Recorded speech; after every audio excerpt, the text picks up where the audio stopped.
जीवनामध्ये जे दुविधा आहेत ना सगळ्या, या दुविधांचं असंच आहे.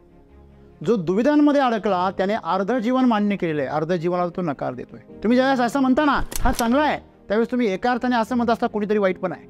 आज माणसाला जर सर्वात मोठा जर रोग कोणता झालेला असेल तर तो म्हणजे दुविधा. दुविधा निर्माण होण्याचं कारण काय असतं? अज्ञान. ज्यावेळेस आपल्या मनामध्ये अज्ञान असतं आणि त्या गोष्टीबद्दल कुठल्याही प्रकारचा अनुभव नसतो तेव्हा आपल्या मनामध्ये काय निर्माण होते? दुविधा.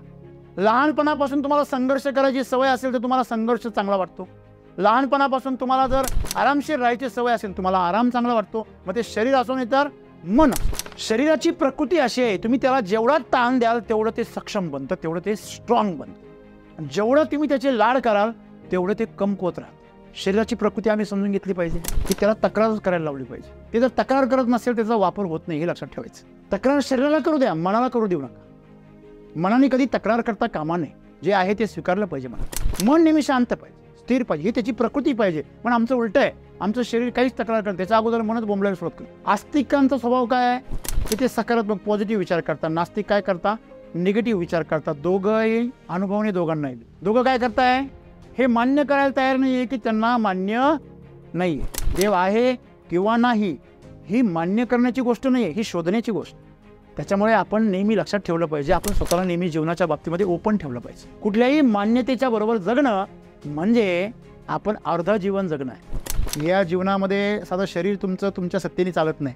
चाले हे शरीर कोणाची या सत्ते, ती जी शक्ती आहे तिचा शोध घेणं म्हणजे आमच्या जीवनाचं उद्दिष्ट आहे. अगोदरच काहीतरी ठरवलं म्हणजे ती मॅच फिक्सिंग होईल ना. तेव्हा आमच्यामध्ये ज्या दोन वृत्ती आहे त्या दोन वृत्तींचं दर्शन म्हणजे आस्तिकता आणि नास्तिकता आहे. ना तुम्ही आस्तिक आहात ना तुम्ही नास्तिक आहात. तुम्ही काही जाणत नाही आहे, फक्त तुम्ही आस्तिकतेचा बोरखा ओढलेला आहे किंवा नास्तिकतेचं पांघरून तुम्ही ओढलेलं आहे. बस ते मुखवटे काढून टाका. जो तुम्ही आतमध्ये आहात तसे आहात तसे समाजासमोर जगासमोर या आणि तसं जीवनाचा सामना करा. तुम्ही नक्की कुठेतरी पोहोचा.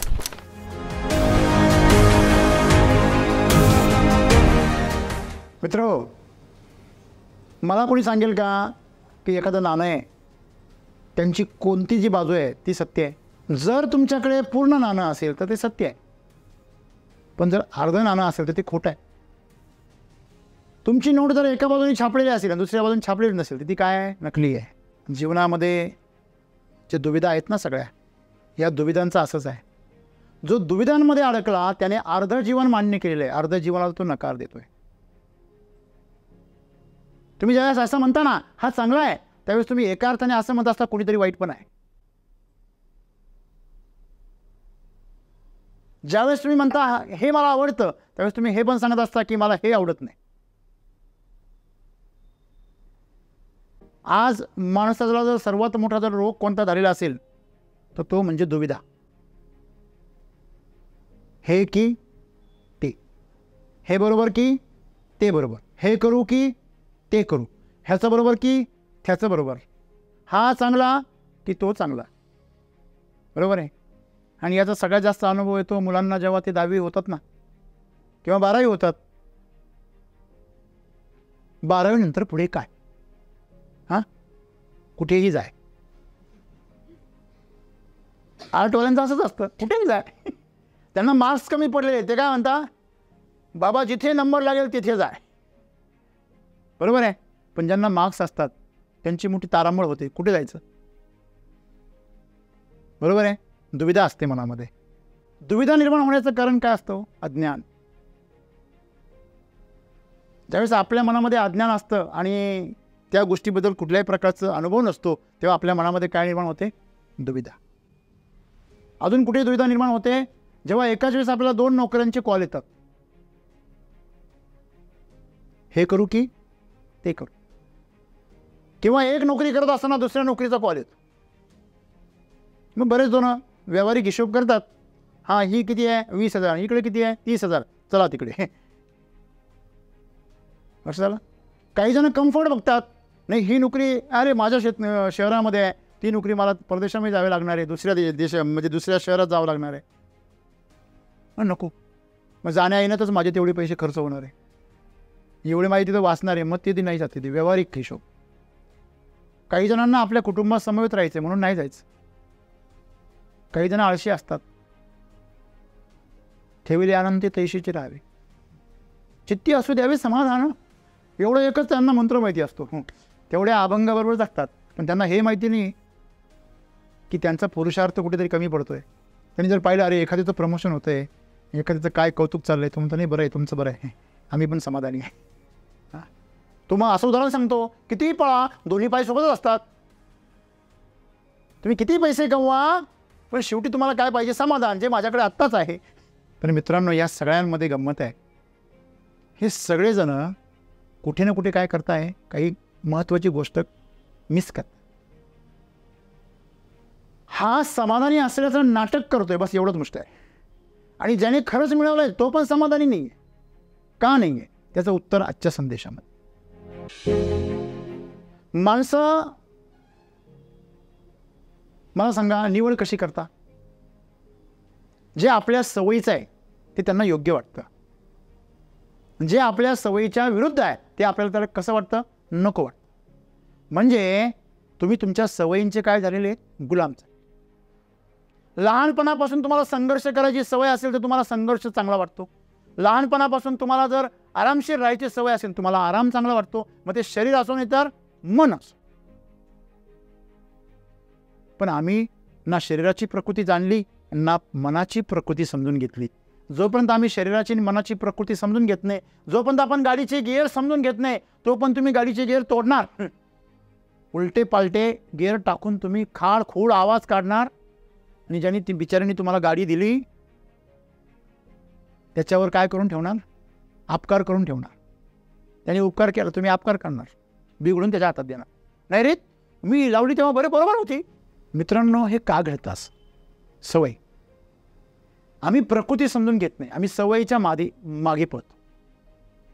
बघा, आम्ही शरीराच्या बाबतीमध्ये संवेदनशील असतो. आम्हाला कोणी असा नाही आहे की त्याला शरीराला वेदनाचं सहन होतात.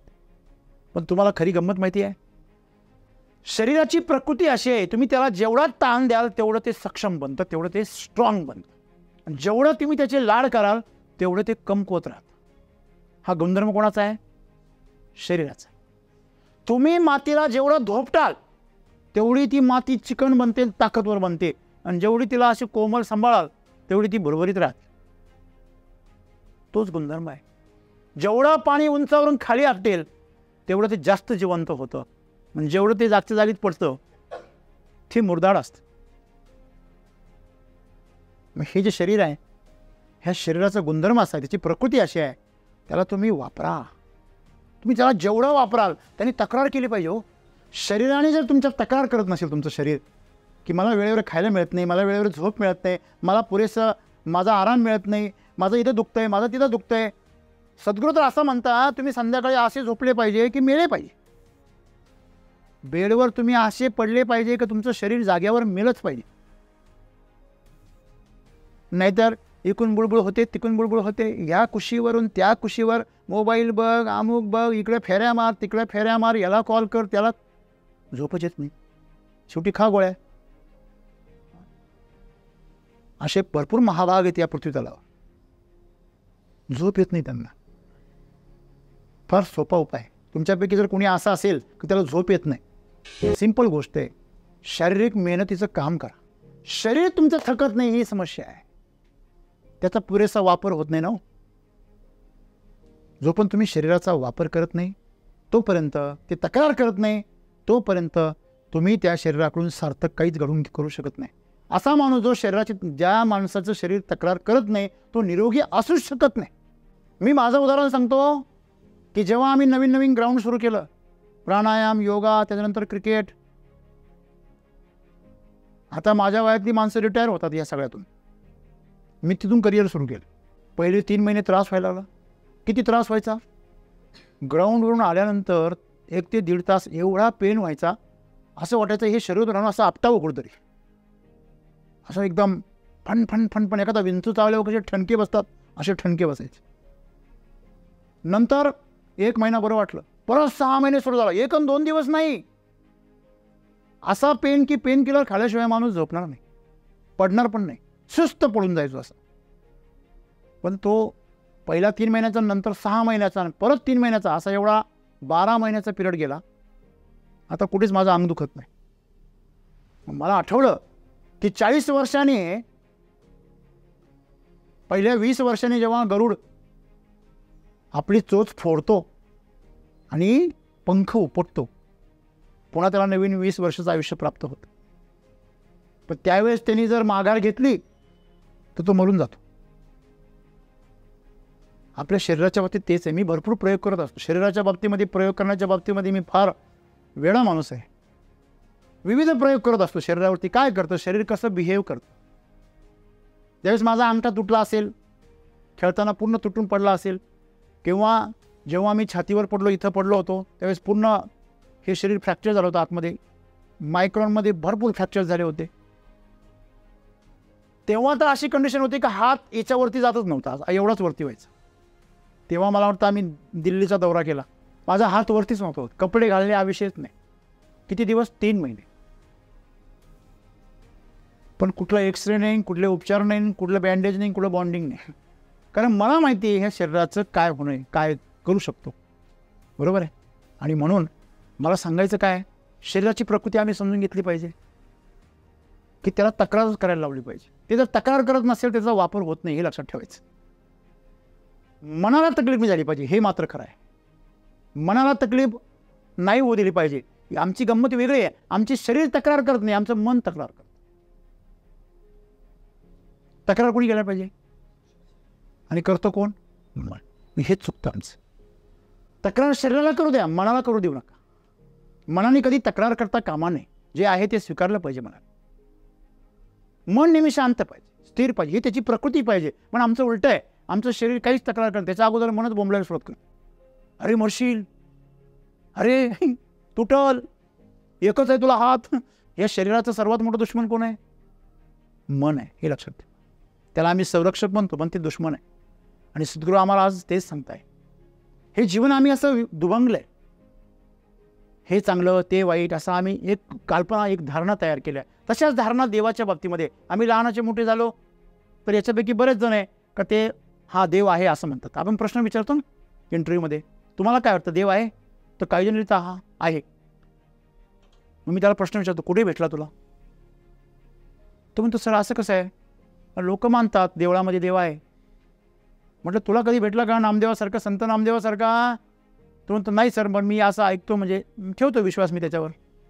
एखादा म्हणतो की आहे पण आणि नाही पण. अरे म्हटलं ही नवीन जमात कुठून आली? ही कन्फ्यूज जमात आहे.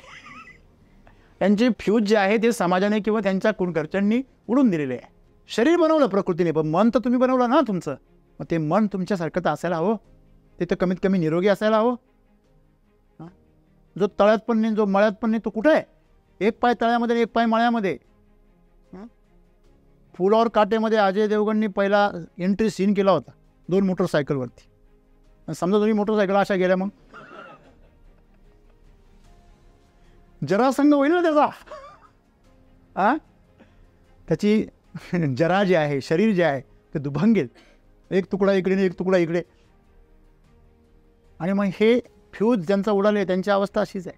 मग सद्गुरू असं म्हणता, काही जण देवाला मानता आणि काही जण म्हणतात देव नाही आहे. मी त्याला विचारलं, देव नाही आहे बरोबर आहे ना?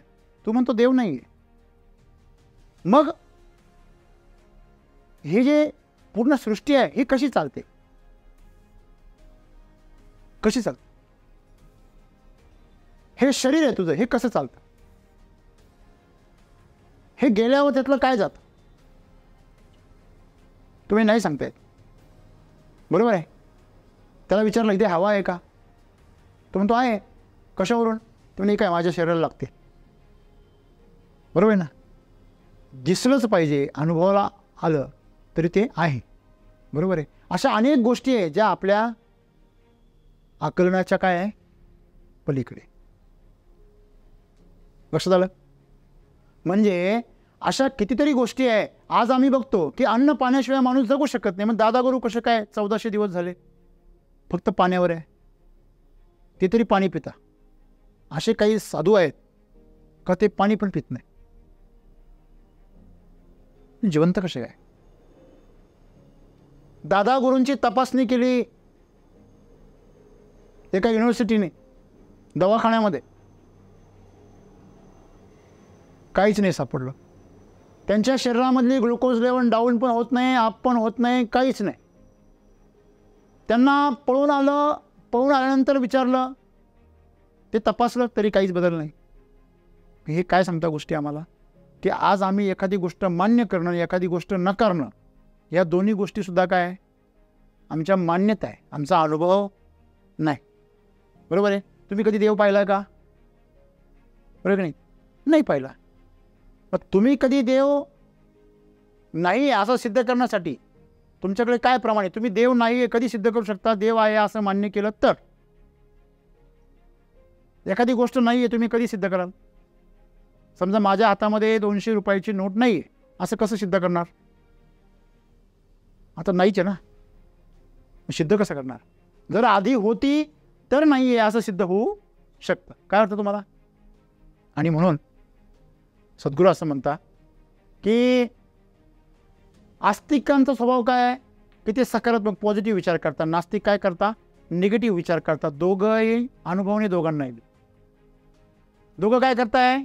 हे मान्य करायला तयार नाही आहे की त्यांना मान्य नाही आहे.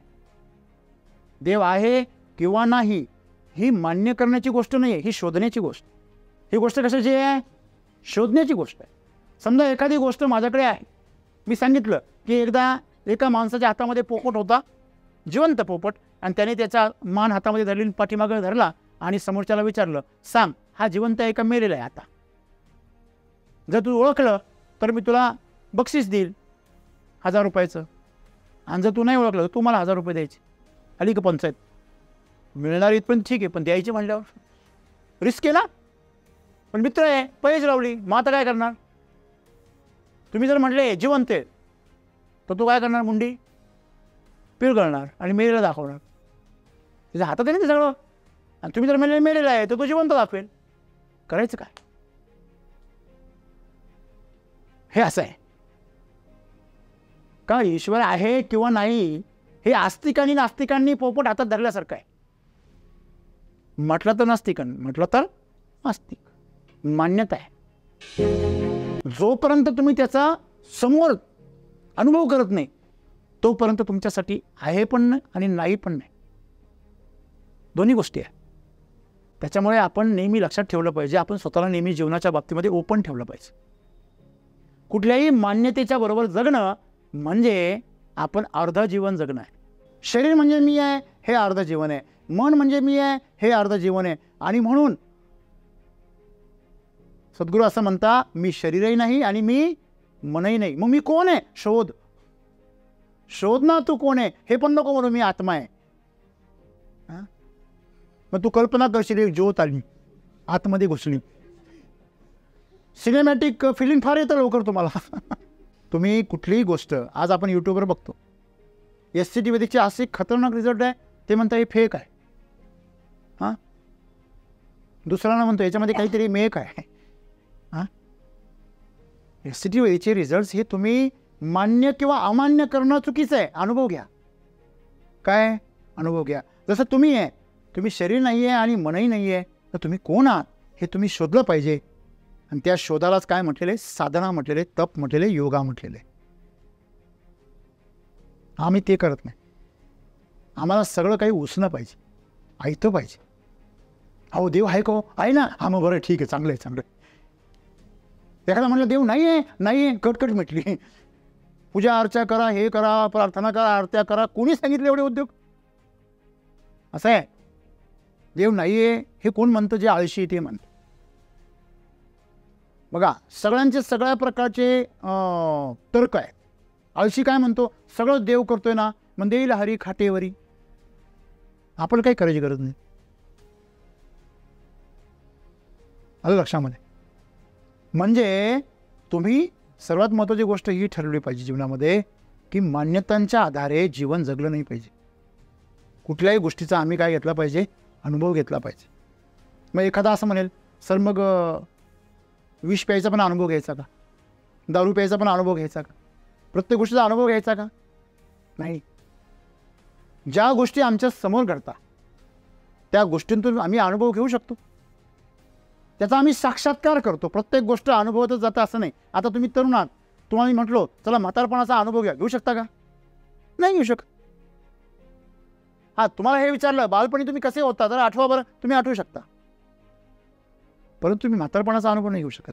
परंतु तुम्ही त्याचा साक्षात्कार करू शकता. गौतम बुद्धांनी स्वतः आजारी पडण्याची, स्वतः मरण्याची, स्वतः म्हातारे होण्याची वाट पाहिली नाही.